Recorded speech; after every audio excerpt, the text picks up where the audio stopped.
Canada is the story of Del Parsons. When he's 15, his parents commit a bank robbery, and as a result of that, he is forced to flee across the border to Canada and start a new life there. Richard Ford, welcome to Booktopia. Thank you, Caroline. It's nice to be in Booktopia. Would you like to introduce us to Del, our narrator? Who is he? Well, Del Parsons is the narrator of this book, and he is two ages at once in this book, which is to say he's principally 15 years old when the events of the book occur, but in truth, he's 65 years old, looking back on his 15-year-old self, which makes his voice, so to speak, and his intelligence a complex intelligence, and his vocabulary a vocabulary that has to be fairly malleable to my purposes. And he's the child of two parents who are in their middle 30s, living in Great Falls, Montana. His father in the Air Force, and he has a sister, a twin sister, named Berner, and they live together in a rented house. And his father gets out of the Air Force, and Del's telling all this and falls into financial difficulties and decides that what he must do is rob a bank. At its heart, it is about the differences between Canada and America, and how Canada is a place of refuge, a place of tolerance, a place where you can, for at least the purposes of this book, shed your past and recreate yourself. What was it about bank robberies that interested you? Because I heard you in another interview saying that you wanted to write about things that were of interest to you, and bank robberies were one of them.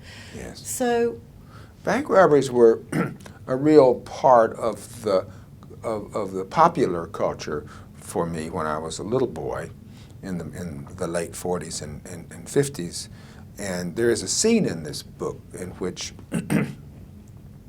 the car in which Bonnie and Clyde were actually killed is put on display in front of a movie house. That actually happened to me when I was a little boy in Mississippi.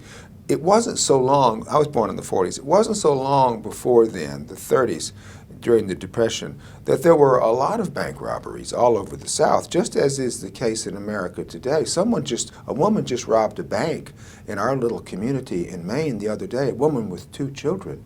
So when the economy goes bust, in some ways it is that way in America, bank robberies become part of the culture again. They become part of the thinkable future. So for me, it was something I grew up around. And then, of course, I was a kid of the movies in the 50s, and movies were all about bank robberies and desperados and John Dillinger and all those things. So for me, it was romance. You've given Del a sister who is a twin sister. Yeah. And you very glancingly, very fleetingly mention an incestuous encounter between them. It happens when they're, I think, 15. Yeah. I would never have said it was incestuous. Why not? Because one of novels' gifts to us, if they choose to offer them, is to recalibrate not only our feelings about things, but to recalibrate our vocabulary about what human beings do and how they are motivated and what the consequences of their relationships are. To me, when there is this moment of intimacy between Del and his twin sister, it's a moment of rescue for me. I would never have called it incestuous. It's a very interesting nuance that I think, will give people pause. Well, good. Excellent. Well, that's what novels are supposed to do, give people pause, to take their conventions and rethread them, and to take their easy, conventional vocabulary and sets of prejudices and throw them back in their face and say, no.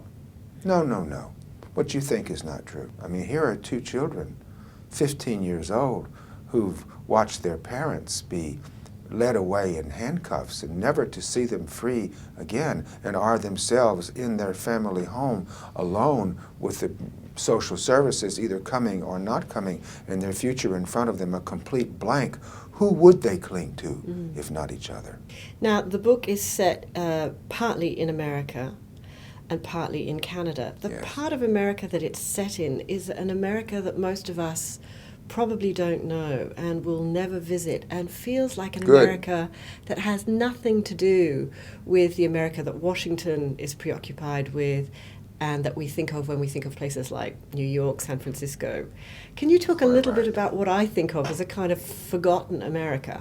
It's what my friend Tom McGuane calls the flyover zone. It's what you don't see when you fly from Washington to San Francisco, but it's right down there.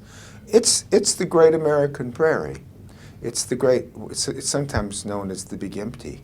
And there are lots of people down there, and they are living lives, and there are cities like Great Falls and Cheyenne, Wyoming, and Billings, Montana, and Minot, North Dakota, but it's the great breadbasket of America. It's the heartland. You could call it a lot of things, but it's completely germane and integral to everything that all of those fringe areas that Europeans and Australians no more depend upon. It's where the wheat gets grown. It's where people go to vacation because they go to the Rockies. It's where I go, and the reason I know anything about it at all is that I went there in the 70s to go pheasant hunting and just so took to it that I decided to stay.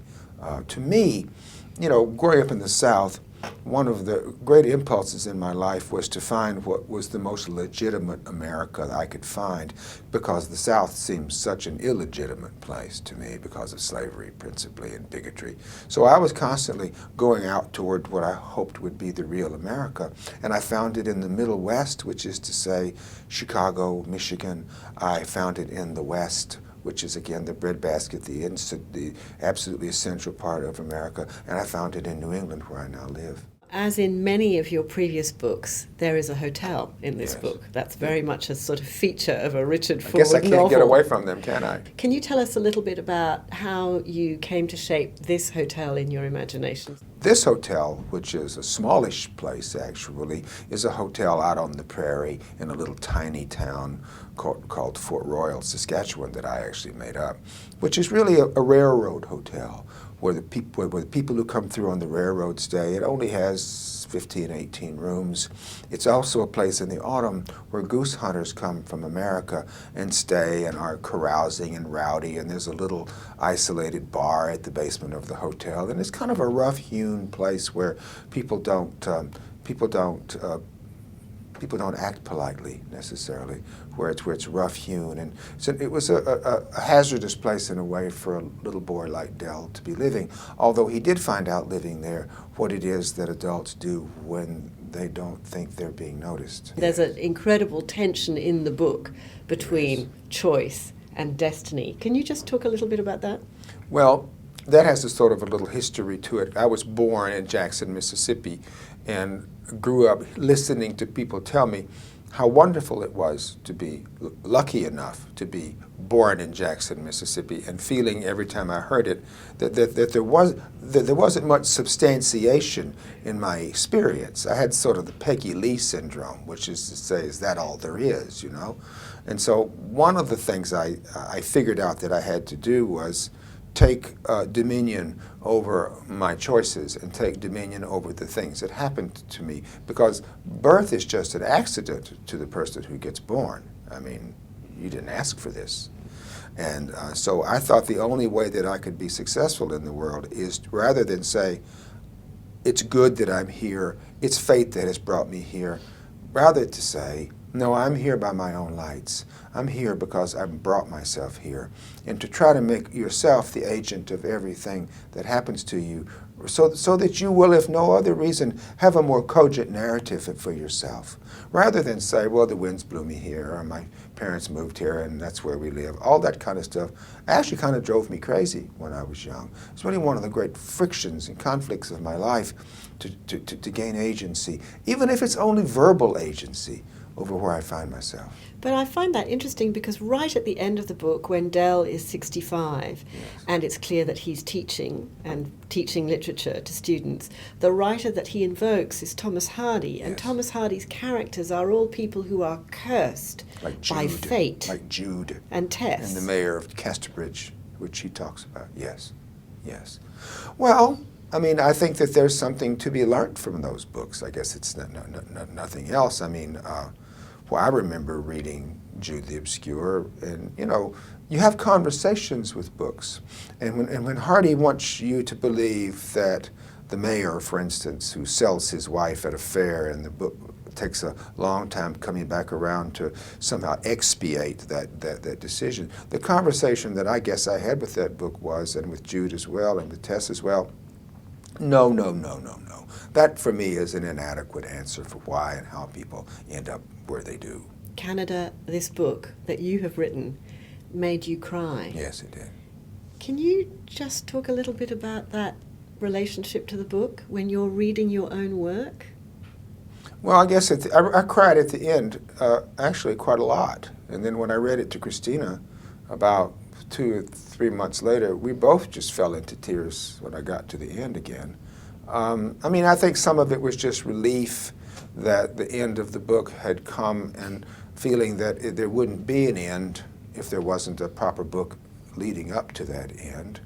And then there was just something about the essence of what had happened to a man at the end of his life, or toward the end of his life, in which he, as Seamus Heaney says, feels a sense of assent toward the narrative that his life. Assent meaning? A-double-S-E-N-T.